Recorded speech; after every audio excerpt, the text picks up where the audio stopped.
في الفيديو ده هوريكم ازاي عملت موقع كامل من غير ما اكتب كود بايدي. كل حاجة كانت باستخدام الذكاء الاصطناعي. اول حاجة دخلت على موقع اسمه فرونت اند منتور، وده فيه تصميمات مواقع حلوة جدا للتمرين والتقليد. لقيت التصميم عجبني فقلت انا هعمل نفس الموقع ده، بس مش هقعد اكتب الكود بنفسي. هنا بقى خدت صور من التصميم نفسه، يعني سكرين شوتس للعناوين والصور وكل التفاصيل. ورحت على جيميني وقلت له بص على الصور دي وطلع لي منها ملف جيسون فيه كل البيانات اللي الموقع محتاجها. يعني بدل ما اقعد اكتب الكلام بنفسي خليته هو يستنتج الداتا من التصميم.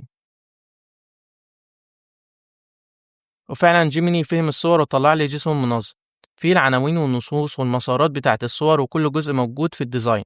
بعد كده رحت فتحت كيرسور اللي هو في اس كود بس الاي اي مدمج فيه. عملت فولدر جديد وسميته مثلا ويب سايت 2. جوه الفولدر ده ضفت ملف جديد اسمه جيسون، ونسخت فيه كل المحتوى اللي جيميني طلعهولي.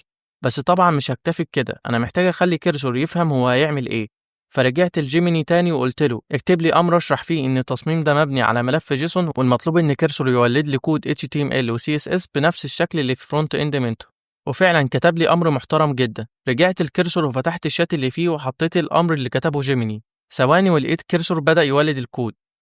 بُص بقى هنا دي اللحظة اللي كيرسور بدأ يشتغل فيها. أنا كنت مدّيه لجيسون وكتبت له الأمر اللي جه من جيميني، وقُلت له ببساطة ابني لي صفحة الHTML باستخدام الداتا اللي في الملف ده، وفجأة لقيته بيبدأ يولد لي كود كأن في واحد محترف قاعد بيكتب. أول حاجة طلّع لي الindex.html، بدأ يحط العناوين من الجيسون وبعدها على طول جه ملف الstyle.css، حط فيه ألوان متناسقة فونت شيك ومسافات مرتبة.